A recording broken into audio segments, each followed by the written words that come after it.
Whaatalo whantu talafola Radio Samoa i le nei tae au si mai le whaafunga o tala o le asolua. O le a whaataunu ina pēr polo kalame le Waitangi Festival e pei ona fuafuaina. O le whaamaoninga lea mai le Waitangi National Trust i le mai a whono ai ma le Northland District Health Board whaapea ma le whaataunu sili o le soifua maloloina Dr. Ashley Bloomfield. O le whaamaonia mai ai o le tina Northland i le vairusi mai Afrika i saute le vai aso tālu ai. Na sa wai ma le fesili, pe whaamata e te tau, o na whaataunu ina pēr le festival whaale tausanga, o le whaamanatuina o le Waitangi o le luafe luas futasi. O polo kalame o le ufuafue a mata i le pōwhiri, mo le kōwana sili, whaapea le pāle mia i le aso tofi, le aso whao Februari, ma whaawa wai pēr se ia o i le aso le Waitangi, le o loo tapena iai, le tele o whaafia fianga. A o taunu wai la sauninga whaamanatu o le nei Waitangi, o loo fautuaina tangata uma, ia tau tua nā le tū mama, whaau ngā le COVID tracing app, ma nofo i le whale, pe a whai e te leo mālosi ato atoa. O le asoe whono ai le komiti fau-fautua le MetSafe, pe ta lia le whao ngā o le tuipuipui a le Pfizer pe le ai.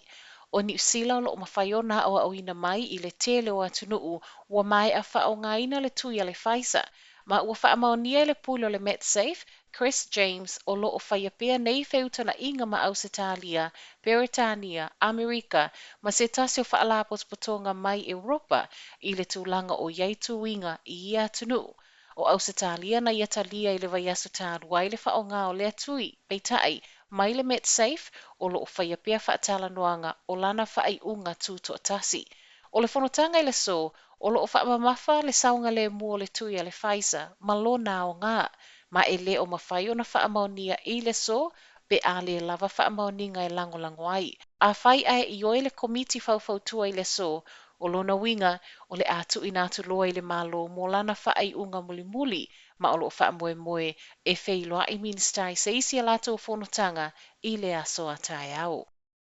O le so wa amata ngā lulue i le ulua i au malanga o tangata whai ngā luenga whaavai taimi mai Samoa.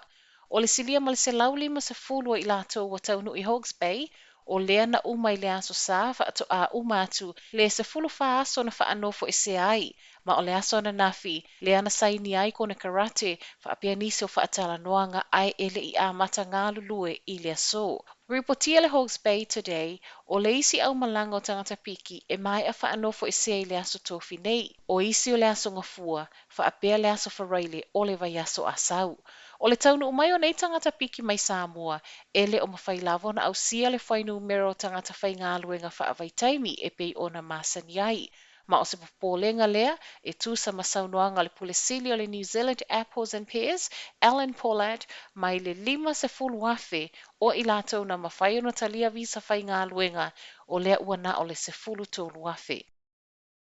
E talitonu le taʻitaʻi o le itua ngai Judith Collins ua tatau i le National o na whina wina i tūmālo a tangata Maori. O le talitonunga leo le taʻitaʻi o le National i lana saunoanga o le pāti le National e mō tangata New Zealand uma, ma ua lewa tele o na leto e māua e se sui o le National nei no foa. O vaso nei o whai eile retreat wha le tausanga Wellingtone, ma o ta ue Collins i lana launga o le National o le awha leo ina malo si whina ngalo Maori i to tonu o le malo. Saunanga nea Collins wa whai ngoa i le Labour, wa nau tele le National, ato ai ma le wha o ngā o awanoa o se mai lei. O le tausanga e lua afe ma le lua, o le taimi muli lea na se e mai ai se tasi o sui o le National i no fo i tū malo a tangata Maori. Ma tala mulimuli o le nei tae au, e silia ma le iwa masina le umi o Personal Protective Equipments po PPE ua whaamaonia mai e le soifua maloloina o lo o iai. O nei PPE wa silia ma le ono masina o tā pena mo nisi a afiango le atunu mai le COVID-19. I se pepo whaamtalanga ma le mtanga luenga, e silia ma le ono se lau miliona mea whai ngā luenga e au fiai, mask o le tu ainga nui walima, masks o lo taatele, o tōtingi lima, face shields, whaapea ofo mo le puipuinga le au whai ngā luenga, whaeloa fo il matanga luenga, o leo lo talia fo ile isi oka o le tusa ma le tolu se lau miliona o PPE. Pe a fua si aki matonga fitinga o le COVID o lo iai nei, e silia ma le ono masina e whaonga ai nei mea whai ngā luenga, ai mo se isi outbreak po le toe pepesi tua le community e ono le o i le lua masina le umi e whaonga ai. Tala na o le nei tae au, manuia tele le nei aso.